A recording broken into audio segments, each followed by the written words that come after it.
Well, let's dive into the notion of founders being too young. Or do you think that founders are not necessarily too young? It just kind of depends on maturity. Because I wonder, and I'm still thinking about this quite a bit as we evaluate companies, is there a certain like minimum age, or does it make more sense on a data front, like, on a data level, that we should not? Because I just published a book, right, about 2 weeks ago, and I then moved to the next iteration of the book, which is examining the founders. And there's a sweet spot on the age, and it's definitely not in the 20s, but it's also ironically not in the 50s or the 40s either, according to some statistics or stuff that you'll see all online. So what do you think? Like, is there an ideal age? Does it matter? I mean, what are your thoughts on, is I don't think everyone it's not?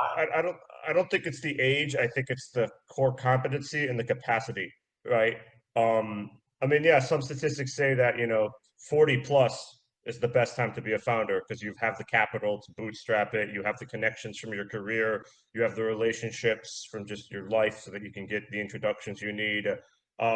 We have this notion that, the 21-year-old, because we have the Steve Jobs and the Bill Gates and the Mark Zuckerberg and all that.